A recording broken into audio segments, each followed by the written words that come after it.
আজকে সাপ্তাহিক যেই ছুটির দিন, সেই সাপ্তাহিক ছুটির দিনে আমরা রাজধানীর কারওয়ান বাজারে রয়েছি। এখানে সকাল থেকেই যারা আজকে ছুটি রয়েছে, সরকারি বেসরকারি, তারা সকাল থেকেই বাজারে এসেছে এবং বাজার করছেন। তো আমরা যেটা দেখেছি আসলে কাঁচা বাজার, মুদি বাজার কিংবা মাংসের বাজারের মধ্যে মুরগির বাজার সব কিছুতেই আসলে দামের যে চওড়া বা দাম, অতিরিক্ত দাম, বাড়তি দাম, সেই দামই আসলে ভোক্তাদেরকে, ক্রেতাদেরকে পণ্য কিনতে হচ্ছে। সেক্ষেত্রে আমরা এই মুহূর্তে সবজির বাজারে রয়েছি, কারওয়ান বাজারে, যেখানে আমরা সকাল থেকে খোঁজ নিয়ে যেটা দেখলাম যে সব ধরনের সবজিতেই আসলে মূলত 20 থেকে 30 টাকা পর্যন্ত কেজিতে বেড়েছে। বিশেষ করে যেমন বেগুন, শীতের সবজি হলেও শীত শেষ হয়ে যাওয়ার দিকে বেগুন এখন চড়া দামে বিক্রি হচ্ছে, 80 থেকে 100 টাকা কেজিতে বিক্রি হচ্ছে সব ধরনের, সব জাতের বেগুনের। তবে গরমের সিজন শুরু হওয়াতে গরমের যে সবজিগুলো রয়েছে সেগুলো বাজারে আসতে শুরু করেছে, যেমন করল্লা,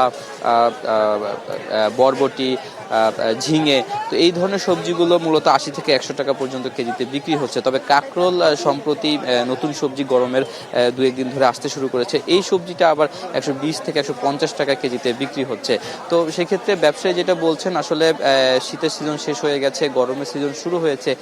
এই মাঝামাঝি সময়ে আসলে সব সবজিতেই মূলত কেজি প্রতি 20 থেকে 30 টাকায় বিক্রি হচ্ছে এবং গরমের সিজন পুরোপুরি শুরু না হওয়া পর্যন্ত আরও 1 মাস সময় লাগবে, যেটা তারা বলছেন যে আরও 1 মাস লাগবে গরমের যে সবজিগুলো রয়েছে শীতের সবজির মতো সেই সবজিগুলো বাজারে সরবরাহ বেড়ে যাওয়া, অতিরিক্ত যখন সরবরাহ থাকবে তখন আবার এইসব গরমের যে সবজিগুলো রয়েছে সেগুলোর দাম হয়তো আরও কমে 50-60 টাকার মধ্যে চলে আসবে। তবে সেই পর্যন্ত আসলে এই সবজিগুলো দাম আপাতত কিছুদিন আরও এই দামেই বিক্রি হবে, আর না বাড়লেও আগামী 1 মাসের মধ্যে এই সবজিগুলোর দাম এরকম চড়া থাকবে। সেই সাথে জানাই যে মুরগির বাজারে যে কথা বলছিলাম যে চড়া দামের মধ্যে আমরা দেখি যে সোনালী মুরগির দাম ঈদের পরে 2-1 দিন কিছুটা কম থাকলে সম্প্রতি আবার সপ্তাহ জুড়ে 420 টাকা কেজিতে কিন্তু সোনালী মুরগির দাম বিক্রি হচ্ছে এবং দেশি মুরগির দাম বিক্রি হচ্ছে 720 টাকা কেজিতে, যা কেজি প্রতি 80 থেকে 100 টাকা পর্যন্ত বেড়েছে। তবে ব্রয়লার মুরগির দাম কিন্তু 180 থেকে 190 টাকার মধ্যে বিক্রি হচ্ছে, সেটার দাম বাড়েনি। সেক্ষেত্রে এখানে যে খুচরা বিক্রেতারা রয়েছেন তারা বলছেন যে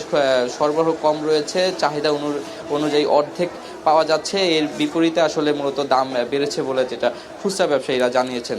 তো এই ছিল বাজারের সর্বশেষ